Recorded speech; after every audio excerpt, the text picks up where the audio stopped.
Are you struggling for consistency in your sim racing? Does your iRating look like a roller coaster? If so, we have good news for you. The way to get more consistent is to first understand what you're doing differently than the professionals. And VRS is the answer. With our competitive subscription, you will have the telemetry, setups, tutorials, and everything else you need to fully analyze your driving. Our data packs and the ability to compare your driving with the best in the world will show you exactly where to adjust your inputs, change your driving line, and shave seconds off of your lap times. And our powerful and precise Direct Force Pro wheelbase and precision pedals are being used by some of the world's best drivers. All these champions agree that VRS hardware is not just the best on the market, it's also priced well below the competition. So if you're looking to upgrade to direct drive and the best pedals in sim racing, VRS is your answer. If you want to get better, get faster,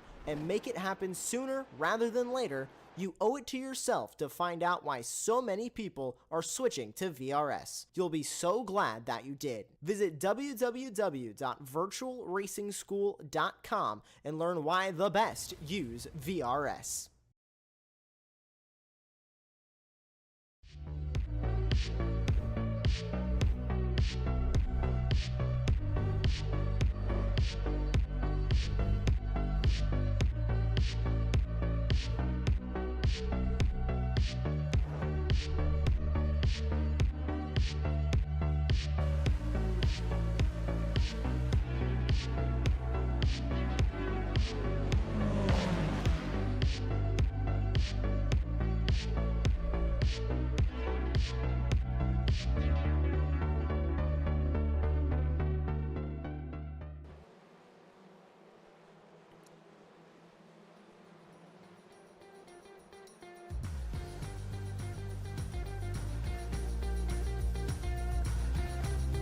Well, good afternoon, everybody, and welcome to Super Sunday here on Apex Racing TV and the Weekend Warriors series, where first up, as always, we've got the Formula Fords. My name is Ron Mullins. Alongside me here in the commentary booth is Charles Bichelle, and in the virtual production hall, we have our old buddy Josh Wilkie. Today, we're at Sebring, and I think we're in store for a pretty good race with rain as a looming threat that we'll touch on in a little bit. There's a lot to keep in mind if you're one of these drivers, whether it be managing the bumps, limiting mistakes, saving tires, or even saving fuel. So to pass this off to you, Charles, if you're one of the drivers out here on track, what do you worry about the most heading into this race?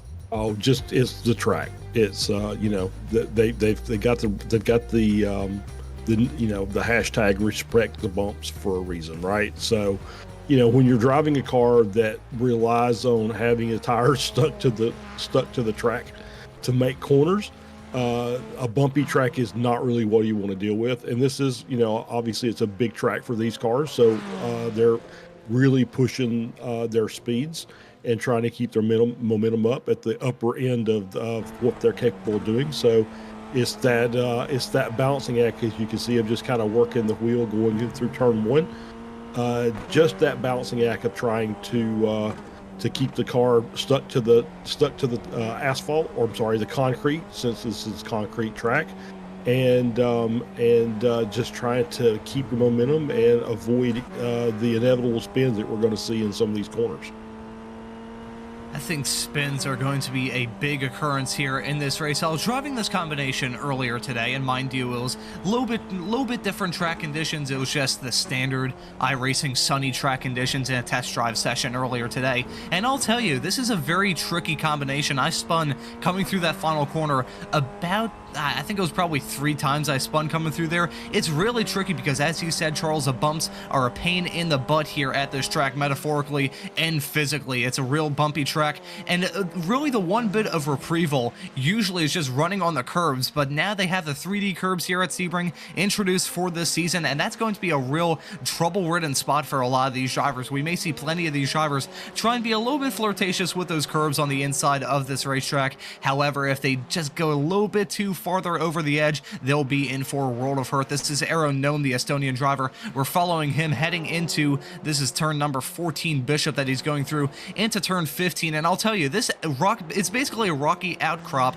disguised as a curb there on the outside of that corner. I beached myself on there, and I'll tell you, if I was driving this Formula 4 car in real life and I hit that curb in the manner I did, I think my spine would have shriveled up like a stack of dimes. It would have been turned into absolute dust. So I think the curbs and the bumps are going to be such a massive role here in this race. I mentioned the weather as well. Would you like to go through the weather forecast here, Charles? Yeah. So there is potential for some wet weather later on during this race. Basically, as I'm looking at the, trying to play meteorologist here as part of the race broadcast now. Yeah, so we're looking at toward the second, after the pit stops, probably the second half of the race. We can expect some precipitation, and which is going to make things that much worse, right? So, so now these cars are not necessarily the best of friends with the curbs in even the best of times. And so now with the addition of the 3D curbs here, as well as the as well as wet weather and bumps, it's just that makes it that much more difficult to get around the track safely and cleanly. So we can expect there to be a bit of chaos toward the end of the race. If there is rain, I think the basic reaction from all these drivers all up and down the grid is just going to be, oh crap, not this. I think some of these drivers may have some flashbacks to the runoffs we had a few weeks ago at Okayama, where it was raining cats and dogs for that. It was 60 Formula Ford cars at a rainy Okayama, and that was a very trouble-ridden combination with very heavy rain. We may see that here. I think the lowest chance of rain for the race we have coming up here in a few moments time is going to be 52%. It'll raise up to about 70 by the time these drivers take the checkered flag. So that is going to be a big storyline that we have to follow throughout this broadcast. One storyline that we're going to follow, justifiably so, all throughout this season is the championship results, and I think we can actually bring up some points here to go through those while we're still in this qualifying session. I have a little bit left to go, and I think the first class that we're going to touch on here is the star class, shall we say, S1, and it's Sam Spinell, the British driver, took the checkered flag, overall winner and winner in S1 last time out at Summit Point. He is the current points leader, 102 points. That's Yanchi Lin there in second, Aero Gnome there in P number 3, Chris Simpson in fourth, and Michael McConnell running at your top 5 there in the S1 category. I think we'll touch on S2, and I'll pass this off to you, Charles. Oh yeah, in S2 we've got David Payne leading. He's in a points tie with Julian Ditchburn, but based on the finishing order, David is in P1 in the class, and then we've got another David Foy in third. So a Canadian podium there in S2. Wilson Pruzarosco is in P4, Peter True in P5, Johan Batinga in 6th, Philip Fernandez in 7th, Pedro Carvalho in 8th, Paul Jackson in 9th, and Adam Barney is rounds out your top 10. And still, obviously, with only one race under our belts, it's still very, very tight. Looking at the Masters standings, it was Antonio Reese taking the checkered flag, the top of the Masters, 88 points now, and then he's about 11 ahead of Jorg Mani there in second, who's actually the top Masters currently in this qualifying session. That's Murakami there in P3, Alan DeGrasse in P number 4, then Stevie Ray rounding out your top 5 in the Masters category. I think we've got some pretty hard championship fights. This is going to be a great storyline that we can follow all throughout the season. We've got a fantastic schedule ahead of us as well. Sebring here for round 2. That's going to be Okayama. I mentioned the runoffs we had a few weeks ago. Okayama, they're going to be back at that track on March the 31st in 1 week's time. Then they're going to head to Brands Hatch, Canadian Tire, Alsha-Slaben, Rudskogen, Belle Isle, Snetterton, Imola, Long Beach, and then rounding off the season at VIR well later on into the year on June the 2nd. So we've got some pretty good racing ahead of us for the viewers watching the stream here on Apex Racing TV. And I think just as for tonight, as for this afternoon, I should say, say we are in for one heck of a race here. Lots of cars, lots of trouble spots for these drivers, and I think we'll ride on board here. This is going around the final corner, and you can see the sawing at the wheel these drivers are going to have to do to just try and keep it on the road. That, I think, is probably the hardest corner on this track. What do you think, Charles? Oh yeah, absolutely. It's turn one. It's the first turn and the last turn. Those are the two that are the trickiest because it's the highest speed corners on track. And then in Sunset with the final corner, Sunset Bend, another little thing of that is about 2/3 of the way around that 180-degree corner, there's a very nasty bump that runs all the way across the track. And you've seen it if you've watched any IMSA here. It was basically the one that almost flipped Jimmy Johnson's prototype. You have to be very careful. So these cars are going to they're going to struggle with the bumps. Obviously, like I said, these cars rely on that mechanical grip to stay pointed the right direction. So it's just, like I said, it's a very difficult track for these cars. But we've got some of the best drivers in iRacing that run this series. And so, you're going to see some really, really great driving. And then, of course, there will be some mistakes made. But, we'll talk about them and move on because these guys are out here for their nice Sunday drive and just having some fun. I think we're going to have some fun battles as well. Speaking of, we're riding on board with Jörg Mani. He's currently P5 in this qualifying session. Was the top of the Masters, however, he just got pipped by Antonio Reese. It was barely any time separating the two of them. You can see Reese at a 2:15.588 and then Mani at a 2:15.614. So extremely close stuff there in the Masters. As it stands at the moment, with not a whole lot of time left to go, about 30 seconds left in this qualifying session, those two are going to be sharing the third row. That's going to be a really hard fight there between those two. As long as things stay as they are, Barney currently in P12 is the top of the S2, and now Nom right now is at the front of the field. Tobino and Ball, I think they swap positions there just in the few moments. I got confused there and thought that Nom had dipped his way up into the top there, so my eyes deceiving me yet again there. I really need to get my glasses checked out here in the next few weeks. But the qualifying session is officially over. The checkered flag has come out, so these drivers are on their last lap. Jörg Mani acting as a little bit of the engine car of this train, so to speak. Only 3 cars in this small little mini train going on to the Ullman straightaway now, which is going to be a fantastic spot to slipstream past each other. The Formula Fords aren't really as slipstream as we saw from maybe the Formula Vs from the Ray Esports series that me and Charles covered this past season, season 11 of that series.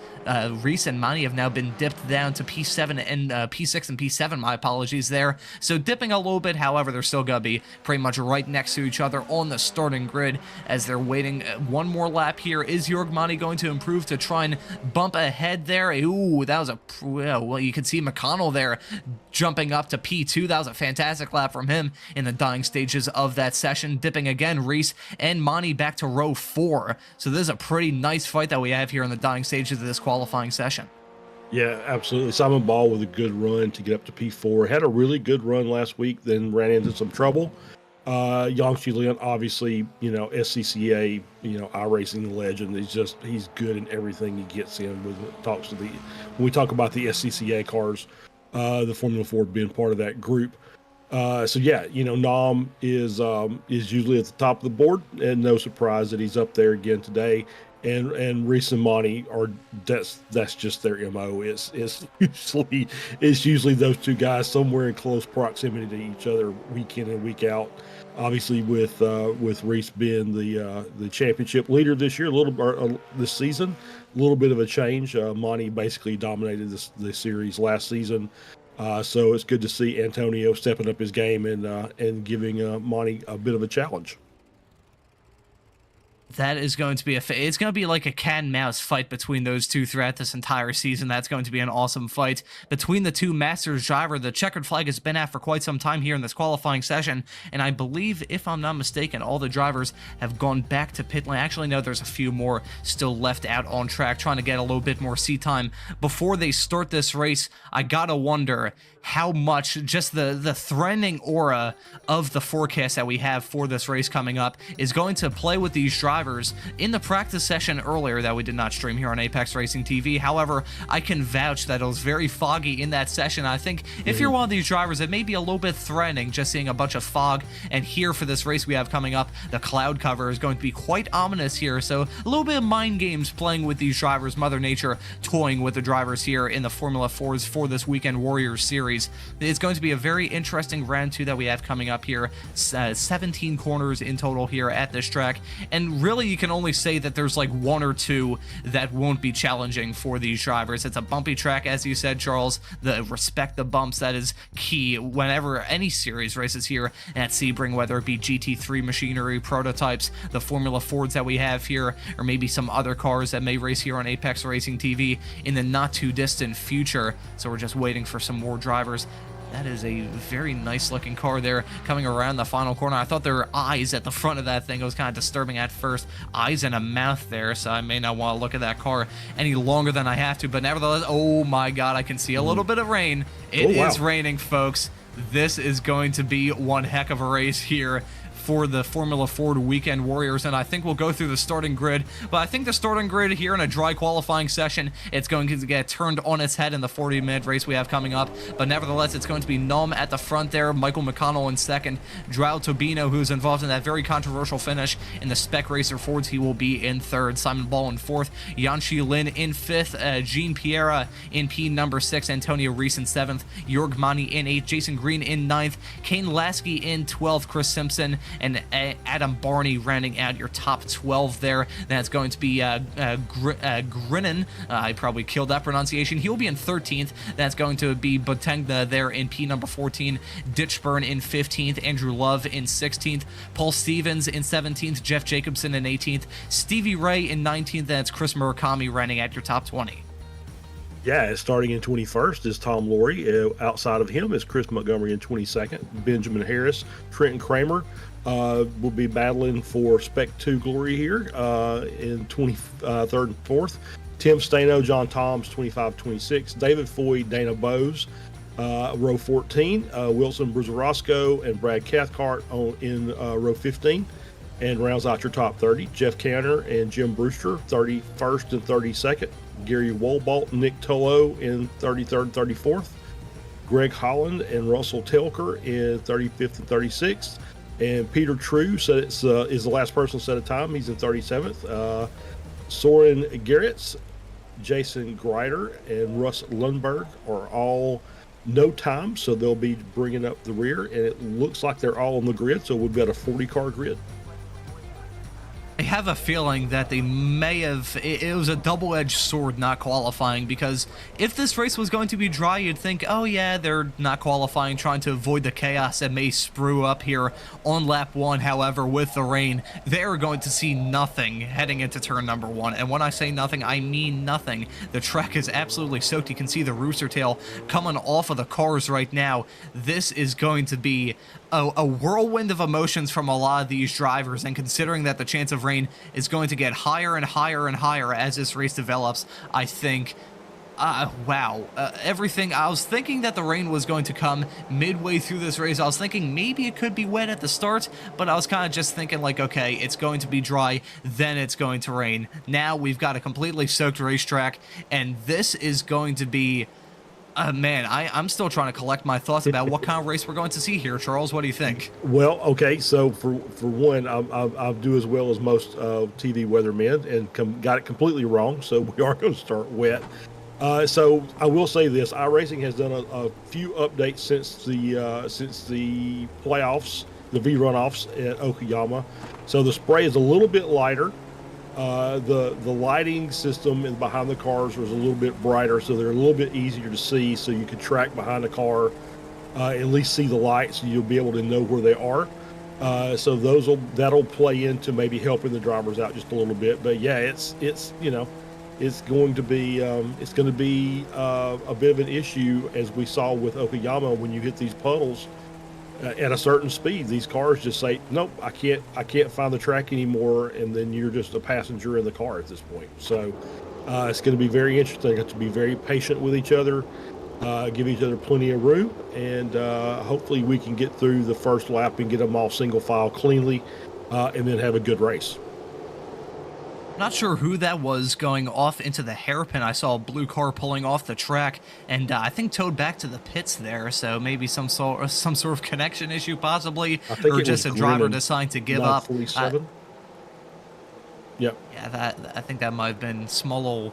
Yeah, that's not the way they want to start the race. That's for sure. So I think some of these drivers are not actually taking the start, which, considering how wet it's going to be, how little the visibility is going to be for any of these drivers, even up towards the front of the field, I can't really blame them too much if they just want to start from pit lane and have a pretty clean view of lap 1, unlike a vast majority of the 40-ish drivers that are going to take the start here in a few moments' time. And Charles, I like the small little dig there, a TV meteorologist. I have a story, actually, before we take the green flag here, about TV meteorologist. This was probably back in 2013. I was in elementary school, and they called us, they called the day short. It was like 11 or like 10:30, 11 o'clock in the day, and they decided to cancel school for the rest of the day because there was a hurricane warning. Now, hurricane warnings in the city of Philadelphia, not hurricane, no, it was a tornado warning, my apologies. A tornado warning in the city of Philadelphia is rarer than finding a living T-Rex in the middle of Wyoming. You just can't find it. So they called the rest of the day because there's a tornado warning, and it was perfectly sunny and like in the mid-70s for the rest of the day. So I think even taking into account my high school graduation, which at times I didn't think was ever going to happen, that is still probably the single best school day I ever had. The fact we had a day off with perfect weather. Perfect weather is something you can't use to describe this race. You can see the field trundling down the Ullman straightaway. That Porsche pace car is going to turn off the pit lane, and we're finally going to see the front row with a clean view without spray being chucked into their helmets. I've done a few rain races in karting, and I can tell you, it is extremely fun. My dad calls me a mutter, so like a horse that runs best when the track is wet. He calls me a mutter because I always love driving in the rain. However, the one downside of driving in the rain for me always was having a completely soaked fire suit and needing to shower for like an hour and a half afterwards. Thankfully, these drivers won't have to deal with that in iRacing. However, they're going to have to deal with the bumps in the rain and those painted curves, which are going to be a real pain in the butt, and also some pit stops later on in the 40-minute race that we have coming up here. So the Porsche pace car has made that hard right turn to go down pit road. The field is now on their way into turn number 1 in the rain. We're going to see those rooster tails getting kicked up. The midsection of the field is just going to be in complete and total blindness heading into turn number 1. It's a pretty good start there. I can see some drama already in the back. Drivers flying through the air already. Hopefully no more cars get collected. More cars getting collected in that. Thankfully, I think so far, a little bit more bumping there as they head into turn number 1. You can see some drivers exit. I believe that's Russ Lundberg exiting the pits there. I think he's very happy the fact he took the start from the pit lane. He didn't have to deal with all that chaos heading into turn number 1. Going down that start finish straight away. More cars going off as they go through turn number 1. It feels like we're watching a race in slow motion. Many cars going off the track. I believe that's Tom Laurie, if I'm not mistaken, there, who's off the circuit, having to get through the grass, and that is such a pain in the butt there, trying to drive on grass. In iRacing, used to be like you're driving on an ice track. However, here with the rain, that is increased by tenfold. It was a pretty good start there from the drivers up towards the front. They didn't have to deal with the spray. They didn't have to deal with the chaos, and it's Simon Ball leading the field, heading into the hairpin for the first time. Some more drivers going side by side farther in the back. I was about to say so far so clean. That's a verbal tick of mine in broadcasting. We've already seen about 10 cars go off already. We'll see if there's more between now and the end of the first lap. Yeah, it's going to be, which we see a spin there. You just called it the Perfectly 260 timed. car. Yep, 260 and the 40 car. That's Jeff Jacobson, Russ Telker. We see Tom Laurie still off the tracks, just struggling, trying to get the car back underneath him. That crash going down the front straight, I don't know if it was just the angle that we were looking from the camera. It looked like somebody hit the inside barrier on the front straight, which I've never seen before. So if Josh can get us a replay of that, that would be interesting to see. Yeah, and I think you're right. I think it was Antonio Race. Jorg Monty's also in the pits. Chris Simpson, Julian Ditchburn, league organizer Stevie Ray, Russ Telker as well. So took out some pretty heavy hitters that were running up in the front of the pack, and people that will be challenging for championships as we get the replay up here from Josh. Just kind of looking as he comes over. Somebody comes over to the left. Ooh, no, he lost just hydroplaned. Caught him, yeah. just absolutely hydroplaned and spun the car going from a straight line to a 360, and then, you know, just carnage behind. That was the craziest thing I've ever seen. We're going to see about 5 Formula Ford nose cones put on sale on eBay later on today, just slightly worn. Look at the view here as we're riding on board, heading in to the first turn at the very start. And yeah, just lost it in a straight line, aquaplaned, hit that small little puddle there, hit the wall, and you could see cars flying all over the place. We'll see some more cars flying and picking up some air. Tony Hawk would approve there. Ooh, I think some more contact, yeah. Broken wheels, broken Formula Ford cars, and we aren't, I think we just we can see some skidding. Oh my god, that is something you don't want to see. Going down a start-finish straightaway. That was, yeah, I believe one of the drivers at the front row, you can see that was Gnome that was skating about going on that start-finish straightaway. That is terrifying if you're behind the wheel of one of these Spec Racer Fords. Not Spec Racer Fords. The Spec Racer Fords are coming up later. These are the Formula Fords. That is something you don't want to see behind the wheel. That's, ooh, that's Gnome going off the track. I think he hit the grass and is skating his way. I am shocked that he didn't hit the wall there, because even though he spun off at a fairly slow speed, you hit that grass and it's basically like you're on ice. So I'm really shocked that the Estonian driver got away with that and is still running in the top 10 even after that. Yeah, and I'm wondering, as we see Jason Green off there as well, I think that's in, oh, what is that, coming out of Collier maybe? Yeah. So I thought it was interesting. I thought maybe he caught the inside apex there going through turn 1, maybe kissed the inside wall. Don't know if he damaged the suspension that helped contribute to that spin, but yeah, I mean, you know, Simon Balls just jumped out to a nice lead. He's got 7 seconds. Somebody's been practicing in the rain, obviously. So doing a great job so far, and I hope I don't give him the commentator curse again this week by calling his name out. Yongshu Lin and Pereira in second and third, but Simon's out to a nice big lead at the start of this race. Looks like he's a little familiar with how to drive this car in the wet. That is a massive gap now, stretching to about 8 seconds, heading into Tower Bend this time by. He's running the normal wet racing line, so to speak. I'm really shocked that he was actually running very close to the racing line heading through Tower, albeit with a small little banking heading into that corner. That's really the only line. You can see him drifting his way, going through turn 14 of Bishop. That is, you can see him just skating on ice, going around this track. But he hasn't made a mistake so far, knowing my luck. I probably jinxed it, and he's going to go spinning like a top here in 5, 4, 3, 2, 1. No, he actually keeps it clean there. But still, he is putting on it's a masterful drive right now.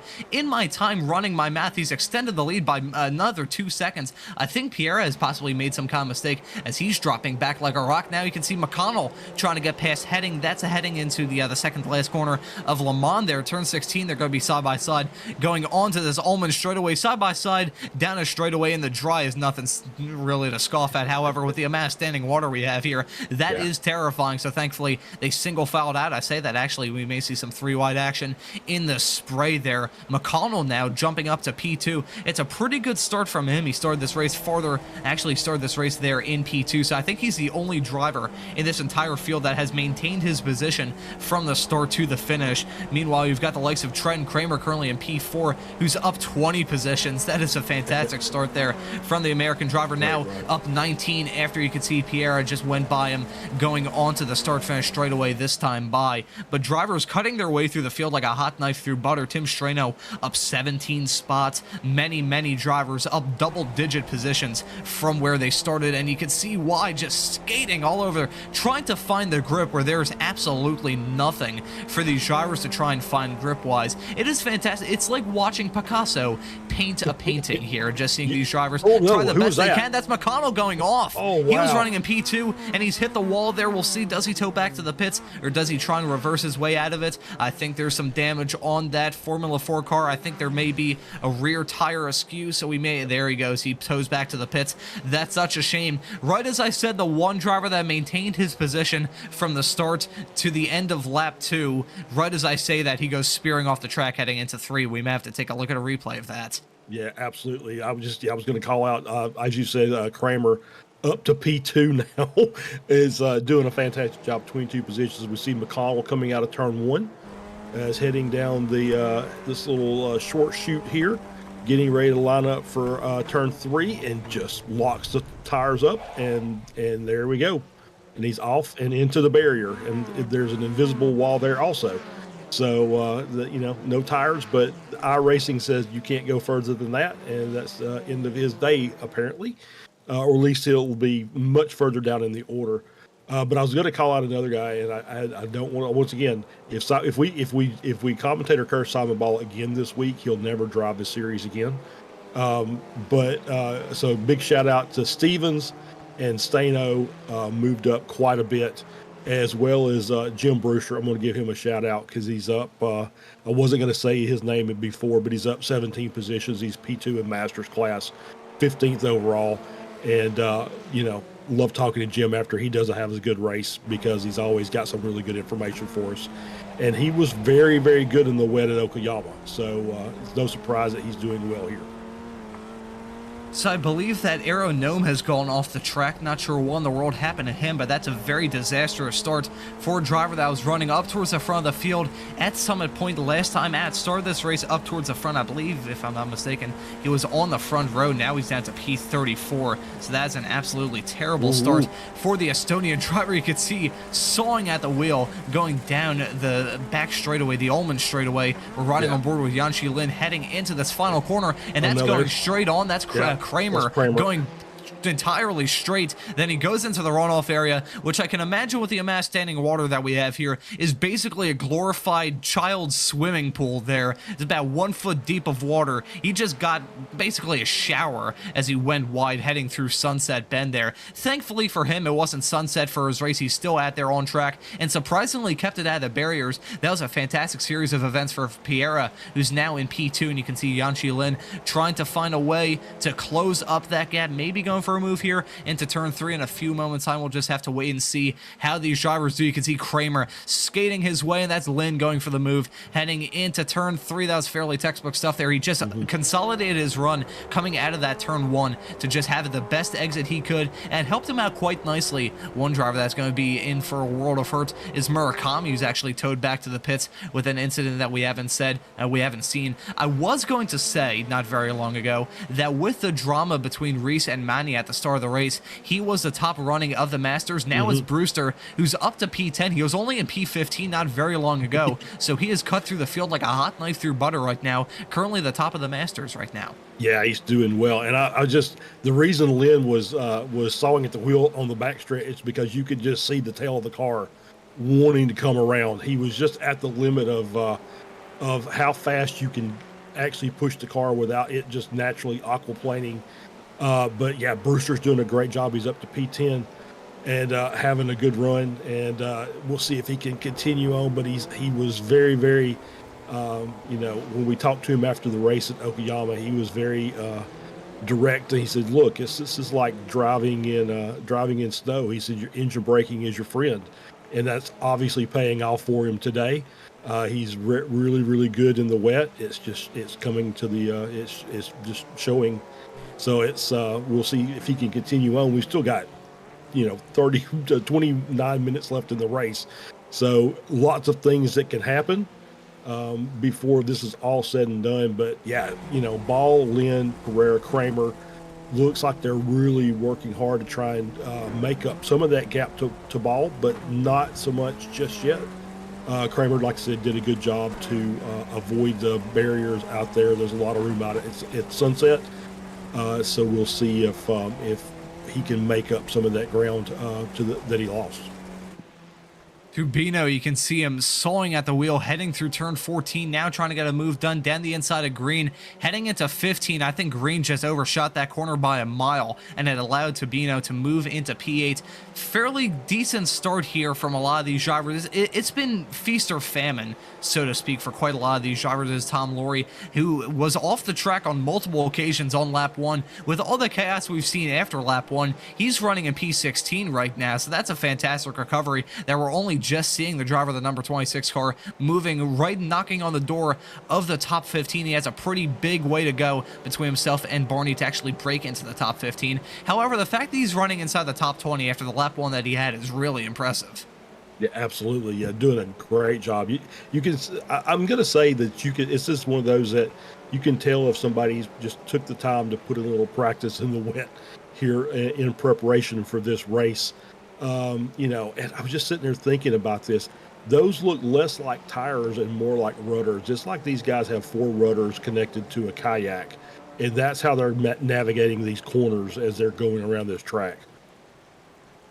That was a very big moment from Tom Laurie heading into Sunset Bend. It was the biggest slow moment we've ever seen, or the slowest big moment, I should say. You can see him sawing at the wheel, sliding back and forth. That is a very good analogy you bring up there, Charles. It is like watching a rudder just back and forth. It looks like there's barely any directional control. I think that it's whims and prayers that are keeping these cars on the road more than anything else. The fact we've seen, I'm not sure how many cars it's been so far in this race, have some sort of schmozzle here, just shows you how difficult it is driving these Formula Ford cars in the rain. I was doing a race in the Formula Fords at, it wasn't at Sebring, it was at Long Beach not very long ago, as we can see Greg Holland, who was that going off farther in the front? I believe that was Garrett's that went off the track heading through turn 2 this time by.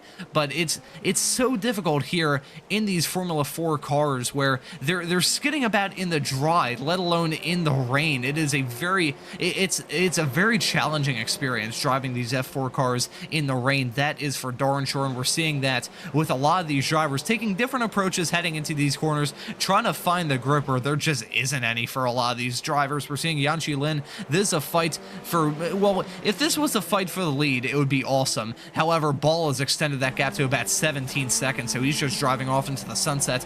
This is Pierre in the middle of that fight, following Yanqi Lin in his mist, heading through. This is heading into Le Mans here this time by. Will he go for a move? No, he backs out of it there. It looked like he had a good enough run to at least attempt or even think about attempting a move there, but he just wasn't close enough. This is Lin Pierre and Kramer. Actually, no, Kramer's dropped back a little bit, so I believe that's a lapped car, if I'm not mistaken, in the middle of that. So this is a 2-car fight between Lin and Pierre. They're going side by side. Lin sliding his way down the Ullman straightaway. This is unbelievable. Ooh, and Pierre skating his way into Sunset Bend. He keeps it somewhat on the track. I don't even think he hit a cone there. That is quite impressive from the Brazilian driver, and it looks like he's still going to hold off on that position. Yanqi Lin may have a better exit here going on to the start-finish straightaway, and you can see Pierre is still skating his way around this track, seeing these cars dice and go sideways going down these straightaways is unbelievable. Oh, Pierre is spinning.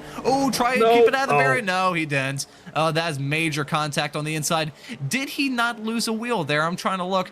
Did he? I was thinking, oh god, yeah, that is the left front destroyed, but no, I think the left front is actually still on that car. I think Jean-Pierre should buy, I'm not sure if Brazil has lottery tickets for sale. However, if they did, he definitely needs to buy one, because that was major contact, and the fact he's still on track, maybe with a little bit of damage, is unbelievable. Yeah, absolutely. Yeah, that definitely looked like it was something that was going to break the suspension, but it didn't. As we see Garrett's, it's just it. Don't. So for people who don't do iRacing that drive cars, so just wait for the next rainstorm and just jump in your car and head out on your nearest highway or interstate and just drive as fast as you can. And see how long it takes you, and hit a puddle and see how long it takes you to turn your car around sideways and off. Don't do that, because that would be bad. Obviously, we don't advocate hurting themselves, but this is what these guys are dealing with. They're trying to drive these cars as fast as these cars can go, and every time they hit a puddle, they lose contact with the racing surface, and so they're basically hoping that the car stays going in the same direction than it was before they hit the puddle, and then it's just a matter of, okay, now that you get the car back, all right, make your corrections on your angle of attack, and do it all over again, and do that for 40 minutes, and see. These guys are going to be tired by the time this race is over, I promise you. This is the arm workout of a century, I think. There's not a single point on this track where these drivers are just keeping the wheel straight for the matter of about 5 seconds. I think if their wheel is solidly straight for 5 seconds, they may have already crashed. Who's that going off there? That's actually Tabino that went off the track heading into Tower Bend. So the first mistake we've seen from him so far in this race. Still running a good position right now. Has a massive gap between himself and Green.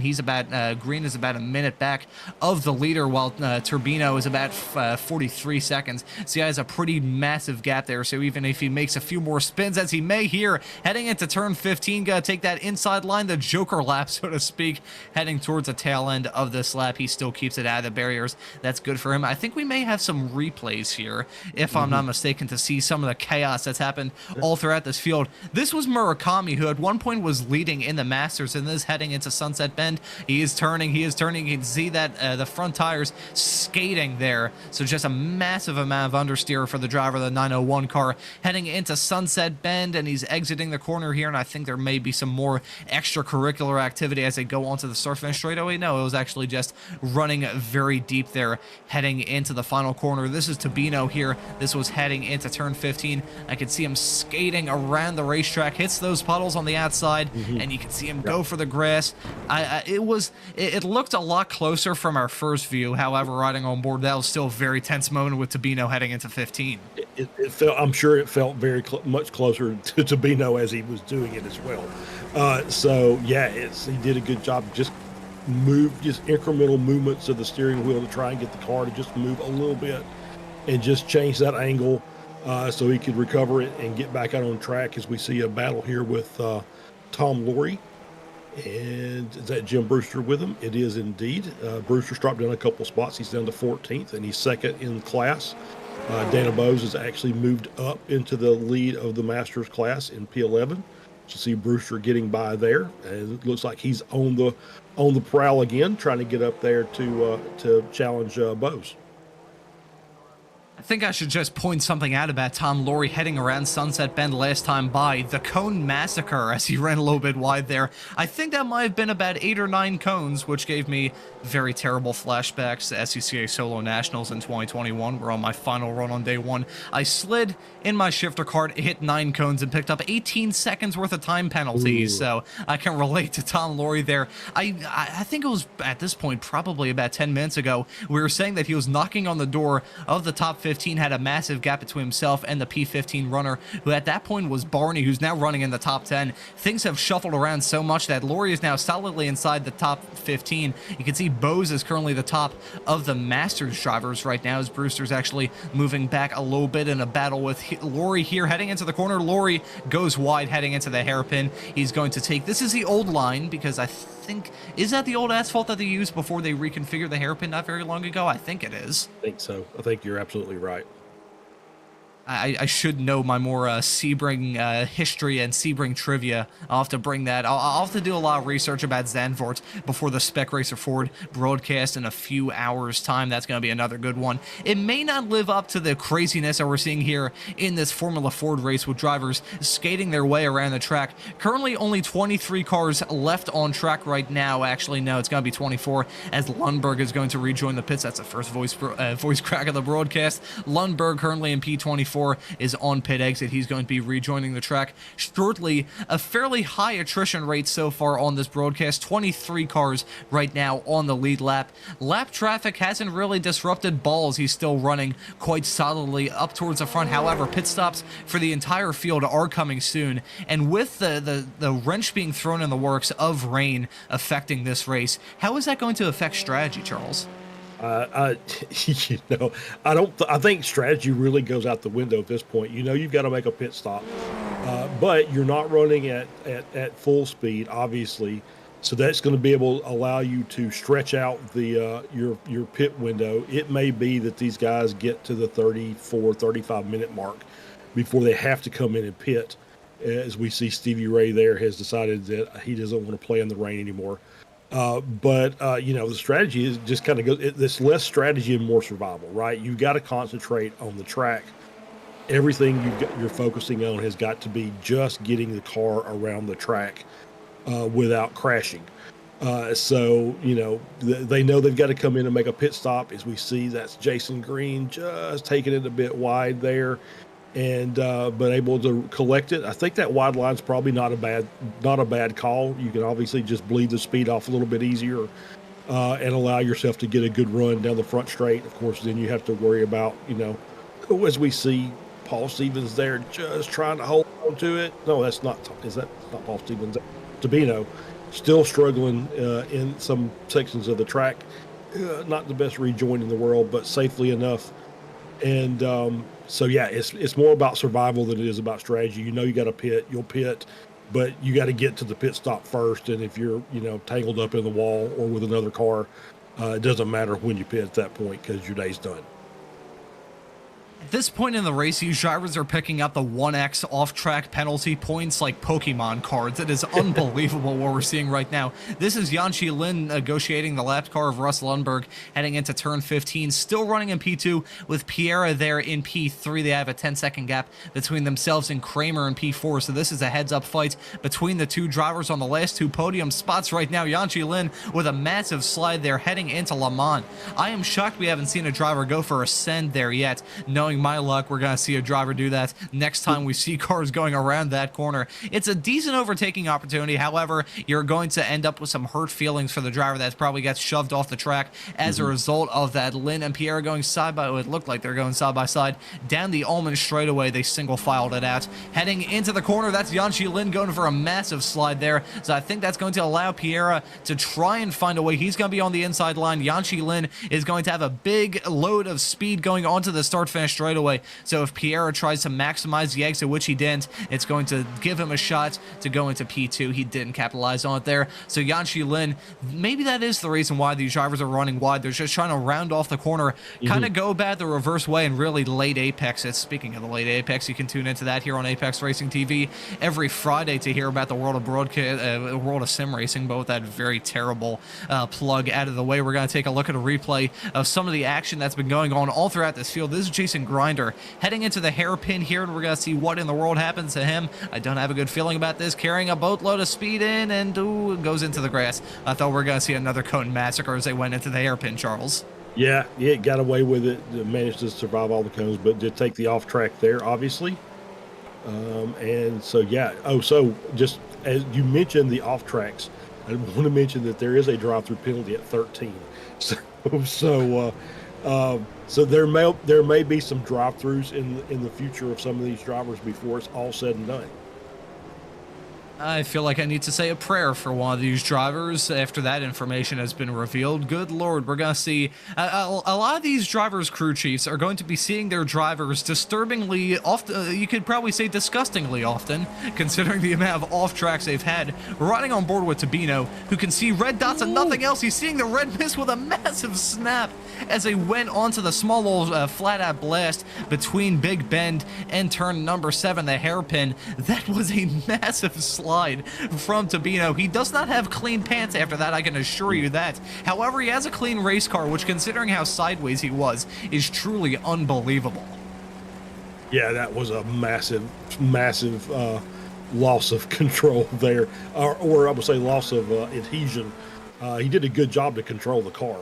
He was very quick hands to get the car lined back up properly and still managed to get the pass done on Stano. So great job by him. The field is spread out massively right now. There's David Foy heading his way through turn number 1. We are looking at Tabino. They're about to enter, I believe they're going through Cunningham right as we switch the camera shot. Shows you how massively spread out the field is so far into this race. Ball is extending his lead again about 26.6 seconds ahead of Lynn there in P2. So he is just driving off into the distance. The British driver, basically, well, he's been in command of this race ever since the drop of the green flag. He has been able to master this car and this track and the rain as well. It's been a fantastic start from him. He didn't start up towards the front row. I'll take a look at my live timing screens. You can see some nice drifting from him. Basically, it's crawling his way through turn number 1. However, he hasn't made a mistake, which is part of the reason why he has that massive 26-second gap. It's not increasing, however, it's not decreasing. You've got Michael McDowell's actually, not Michael McDowell, Michael McConnell right in front of him. He's rejoined the race after the crash he had earlier on. Kramer has towed back to the pits. That, or he's actually in pit lane taking his pit stop here in this race. So we'll see what happened to him. He's just in the pits, so he is taking his first pit stop here. We'll see Simon Ball probably come in here in the not too distant future. He doesn't really care about, I mean, he could go and have a bathroom break while he's in the pits, and he'd still probably exit inside the top 5. It just shows you how spread out the field is and how dominant he's been thus far. I was going to joke about the fact that maybe the reason why he's driving so good in the wet is because he's British and the fact it rains pretty much constantly in the UK. However, then I was reminded that Apex Racing TV is a UK company, and I would quite like to not get fired, so I will leave that joke in the drafts for this broadcast. Simon Ball heading in to turn number 10. We haven't seen too much adverse yaw, so to speak. That's a term I've never said on broadcast before. On this lap that we've been riding on board with him, it's been incredibly smooth, and I think there's a reason why he's just been able to extend such a massive lead, Charles. I think you're exactly right. Yeah, we're watching the lap, and he's very controlled. He's not really trying to push the car to the limit. And he's finding the good, I guess, as dry line as possible. He's not trying to ride through all the puddles. And yeah, it's just a very smooth and clean race, and he's doing a fantastic job. There's a little catch there. Can we call him another smooth operator? I guess Carlos Sainz stole that phrase.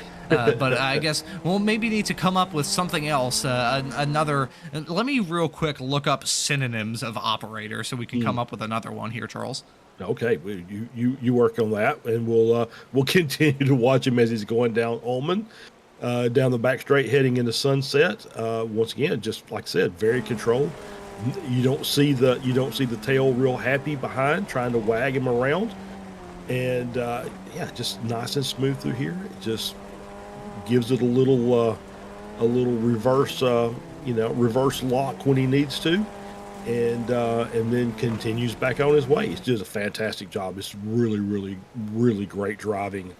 It's just how you have to drive when you're in the wet weather and you're in a low friction car. You just have to take your time and be patient with it, and that's just really working for him as we see Lynn coming around Sunset into P2, or in P2, I should say. He's working his way around, and he's had a little bit more of an adventure. We've seen Yangshi, as you see him right there, just trying to get back on the power in the car, just doesn't want to behave.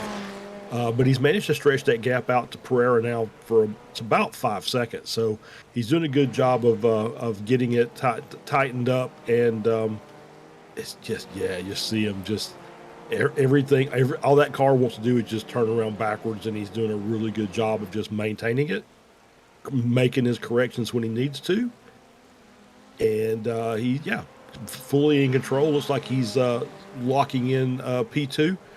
Pereira still running in P3, 5.5 seconds back. Kane Lasky doing a great job. He's up 6 positions, running in P4.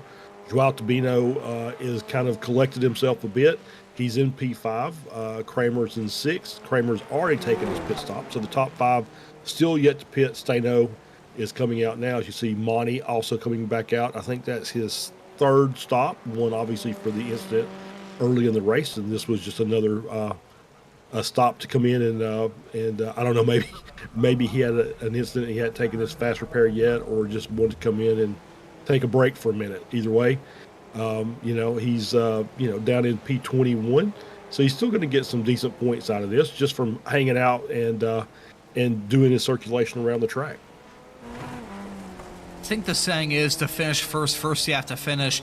Exactly. In this championship, really just seeing the checkered flag in this race where so many of the top stars in the series have run into trouble, just seeing that checkered flag, regardless of what position it's in, you're going to have a pretty decent points haul. Even if you're outside the top 20, you're going to gain a lot of points over your adversaries. Manny there in P21. I'm not sure where is Reese right now. I'll go through my live timing screen to see where on earth he is. He was involved in that incident in the early stages, and he was the driver that took the checkered flag in the first race that we had of the season last week at Summit Point. He is in 40th, I believe. If I'm not mistaken, he may not actually be out on track anymore. Yeah, no, so he's not. Reese not having a good race at all, so that's going to be really good for Mani when it comes to the point situation. However, it's also pretty good for Murakami, who's had an up and down race. He's currently in P11, and there was one point where he was leading, one point where he wasn't, and now he's back in the lead again. So Murakami running in P11, the top of the top of the Masters drivers right now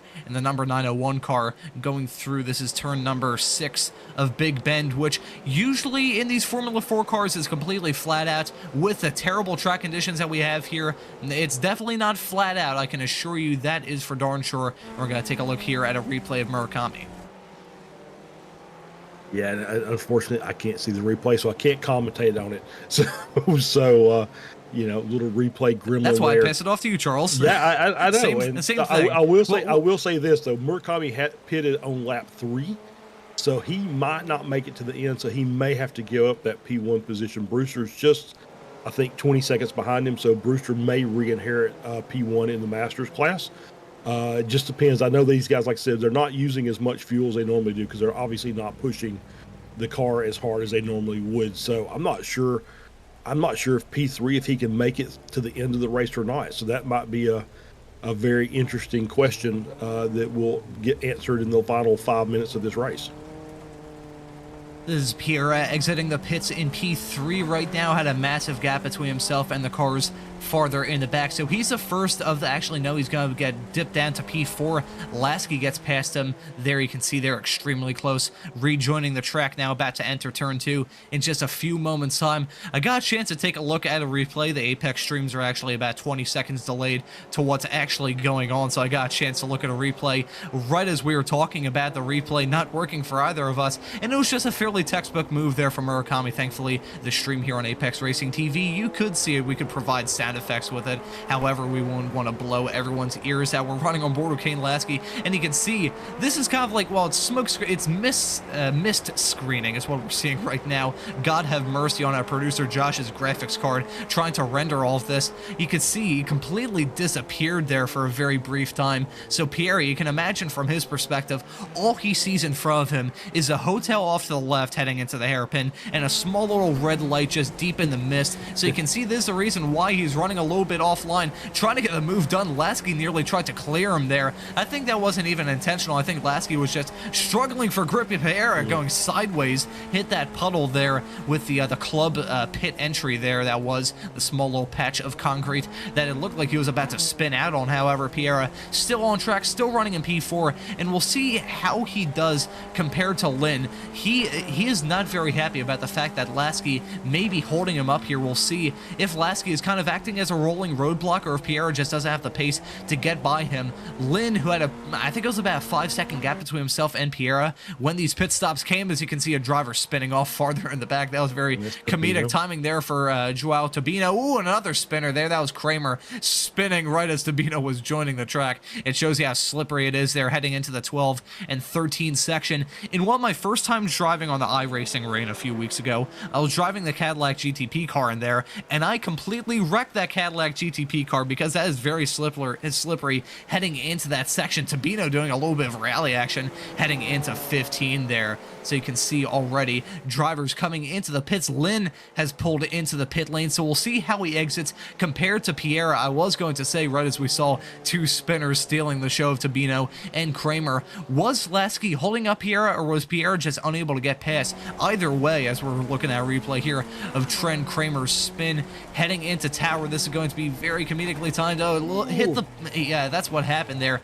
Yep. Multiple moments. He understeered off, he hit the puddle on aquaplane, then he hit the grass and spun, and that looked like he got, then he hit another puddle, aquaplaned with the rear and just spun around like a top as they went into tower bend. Tabino running incredibly wide, nearly hit the tire barriers there, heading through Sunset Bend. This is going to allow Kramer to possibly slip past as Tabino is now coming into the pits here. So that's a nice strategy call from the Brazilian driver to come into pit lane, touching on the drivers up towards the front. It's now 54-second gap between Ball and Lynn right now. Of course, Ball has not come into the pits just yet in the final 4 minutes of this race. We'll see him come in the not too distant future. However, Lynn exited with about a 10-second lead over Pierre. So just that well, I won't say a lap car, the off-sequence car of Lasky really screwed over Pierre there in terms of him trying to fight with Lynn in the dying stages of this race. Yeah, for sure. Yeah, I think it was a combination of both. Obviously, I think Pereira was faster than Lasky, but once you get offline, you just get into the puddles and you really can't accelerate the way you need to. And so, I'm sure he was looking for a way around. It just wasn't going to work. And we're at the 36, almost 37-minute mark. And Ball, Lasky have yet to pit. I'm just trying to wonder if they could actually make it to the end of the race without stopping. The second part of that is I don't know if it's legal or not. Because I think even with a couple of the races, they had a drive-through they had to serve because they had plenty of fuel to run. As we see a car sideways in the background. No, it wasn't Lynn. I couldn't tell who it was. It wasn't. Let's see. Tom Lorry's off, but I don't think I don't think it was him either. So we'll see here, and Ball is coming into the pit, so he does have to stop. So we'll see if Lasky has to pit as well, or if he can make it to the end. But yeah, so he's getting his last stop in with about 2.5 minutes left of the race. So he really has got to come out and run 2 laps essentially at this point.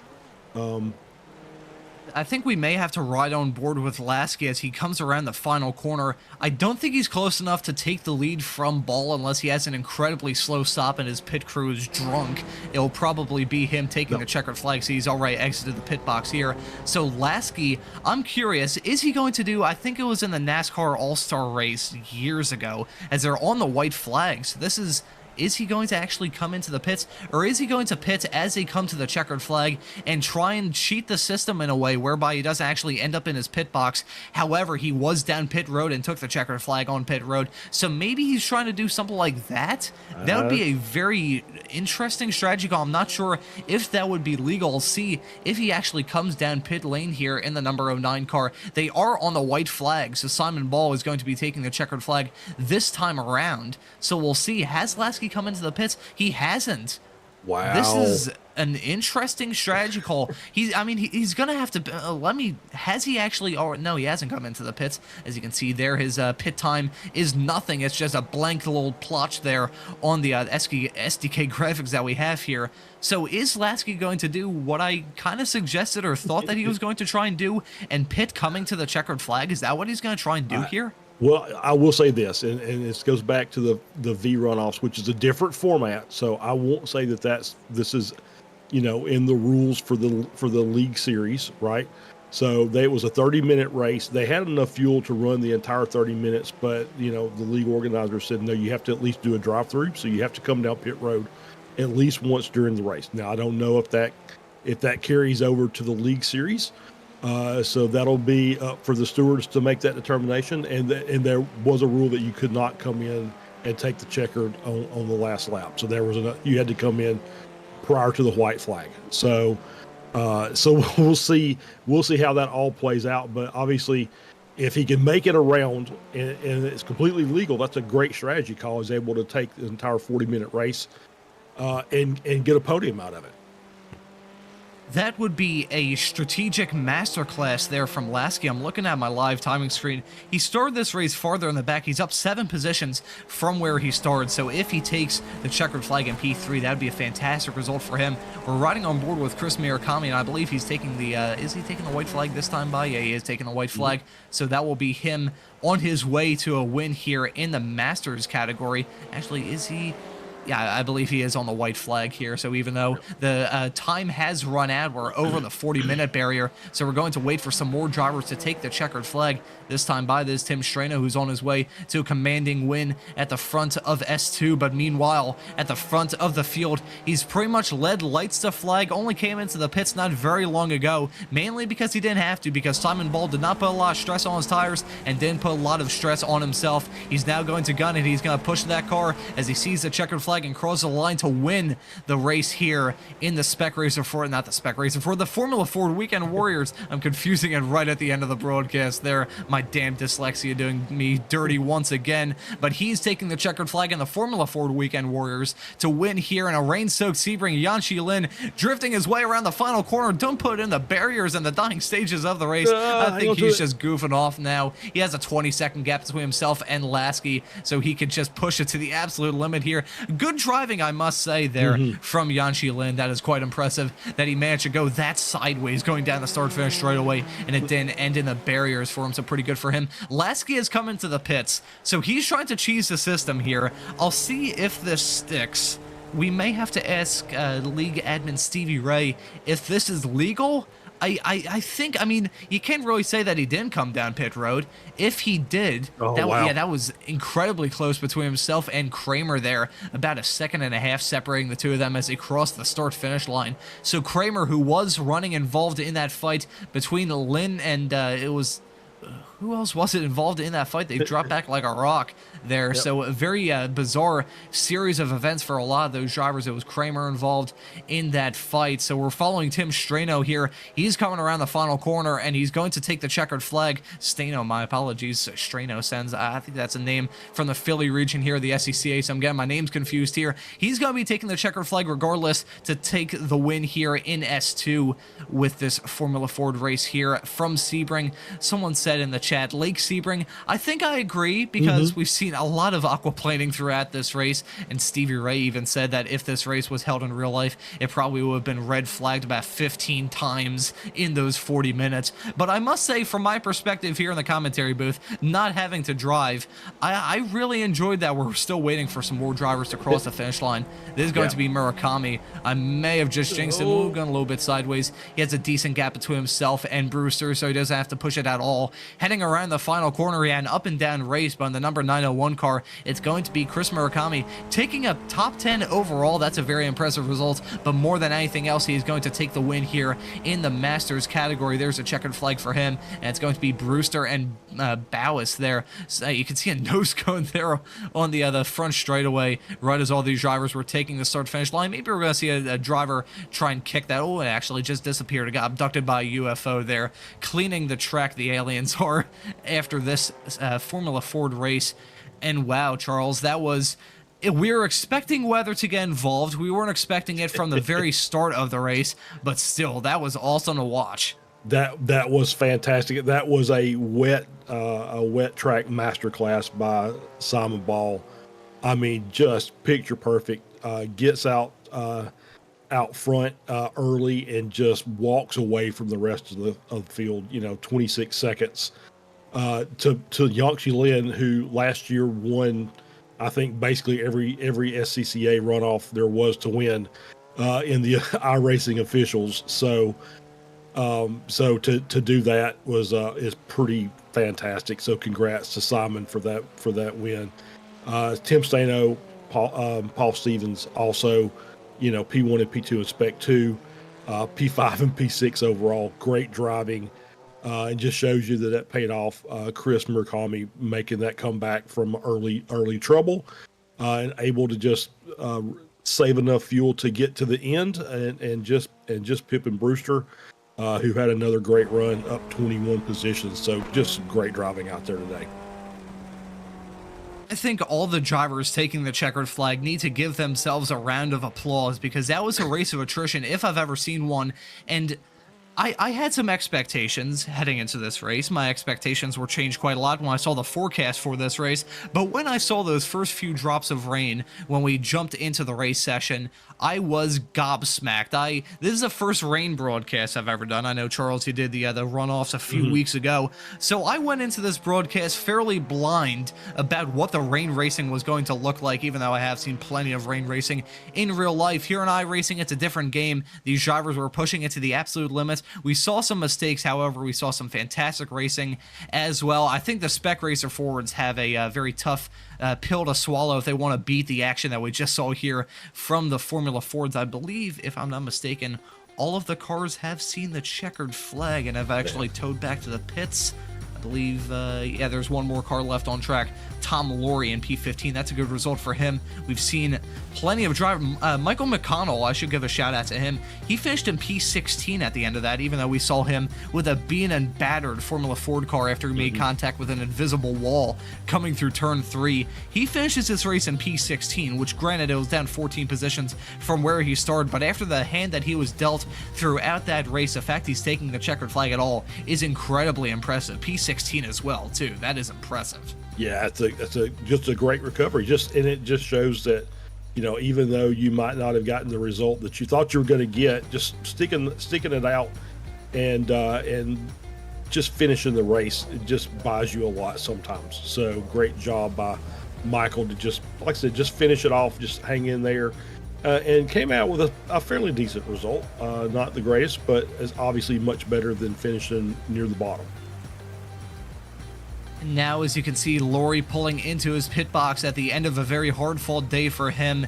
That is the actually, no, I think he's rolling again there. So actually, I think he wasn't quite in his pit box. It just had to roll forward a little bit right as I was all tapping out of iRacing. I saw him pulling away. But still, that pretty much wraps up the action. So I think before we get into the results, I think we should talk to some of these drivers and get their perspective of the action that they just put on for us here for the Formula Ford Weekend Warriors. Charles, who would you like to have a chat with here? Well, normally I stick to the Masters guys, but I think I want to talk to the race winner, Simon Ball, today, if you don't mind. So if we can get him up here, we can give him a chat. Simon, first, I want to apologize for throwing the commentator curse at you last week. And secondly, what a fantastic drive. What a fantastic show you put on. Just car control from start to finish. Congratulations on the win.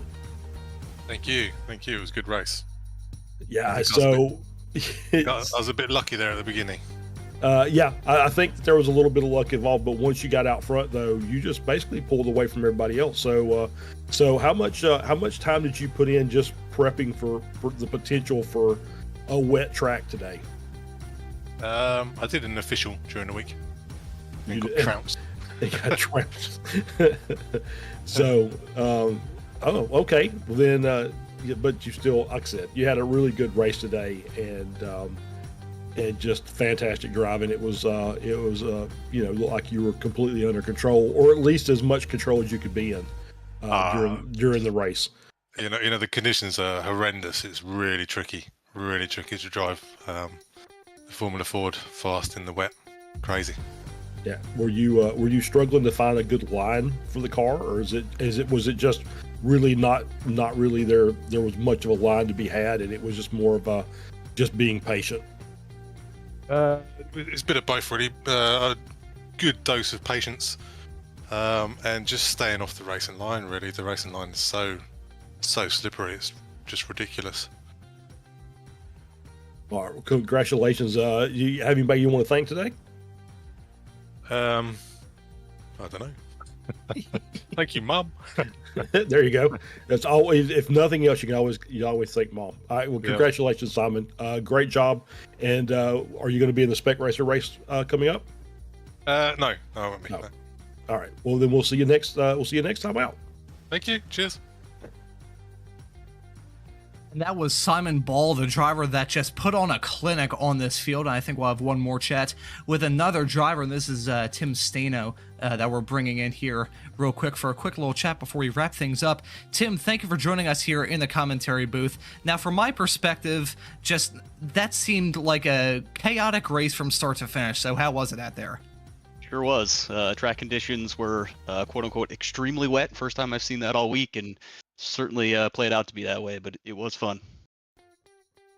Well, there are people in the YouTube chat comparing that racetrack to basically a lake. They called it Lake Sebring. So was that really the case here? Was it like running a Formula Ford car on a lake?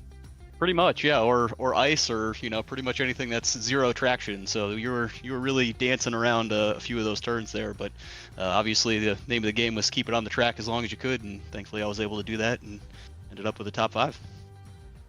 And I think even if this race was held in the dry, it was going to be a very challenging one for all of you drivers, just combining a Formula Ford car, which is quite tricky, a lot of bumps, and the rain. To me, at least, as a broadcaster, that sounds like it goes together like peanut butter, tuna, and wet cement. So what was the hardest part of the race that we just had here? I think probably for me, holding it together on the back straight. Once you get into 4th gear and you're flat out, you basically have to pedal it through the last quarter of that straight there before the big right-hander back into the start-finish line. So that was where I was gripping the wheel the tightest for me, but thankfully was able to hold it together most of the way.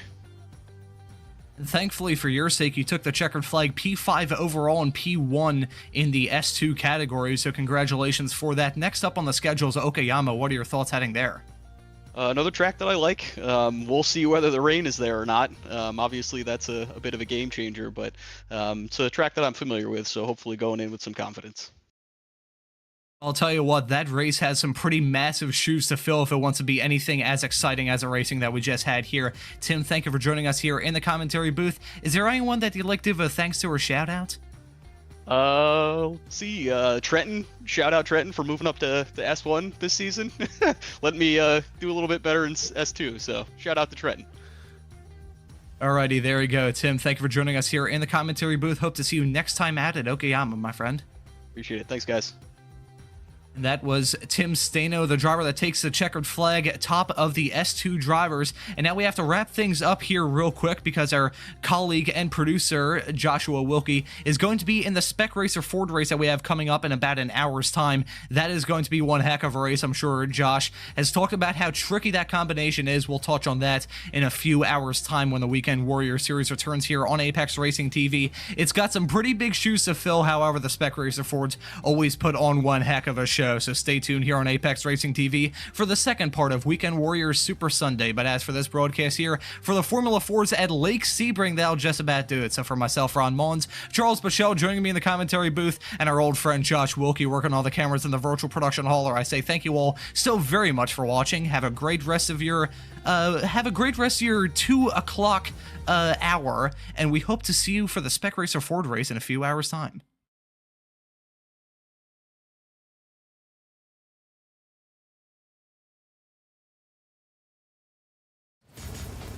Are you struggling for consistency in your sim racing? Does your iRating look like a roller coaster? If so, we have good news for you. The way to get more consistent is to first understand what you're doing differently than the professionals. And VRS is the answer. With our competitive subscription, you will have the telemetry, setups, tutorials, and everything else you need to fully analyze your driving. Our data packs and the ability to compare your driving with the best in the world will show you exactly where to adjust your inputs, change your driving line, and shave seconds off of your lap times. And our powerful and precise Direct Force Pro wheelbase and precision pedals are being used by some of the world's best drivers. All these champions agree that VRS hardware is not just the best on the market, it's also priced well below the competition. So if you're looking to upgrade to direct drive and the best pedals in sim racing, VRS is your answer. If you want to get better, get faster, and make it happen sooner rather than later, you owe it to yourself to find out why so many people are switching to VRS. You'll be so glad that you did. Visit www.virtualracingschool.com and learn why the best use VRS.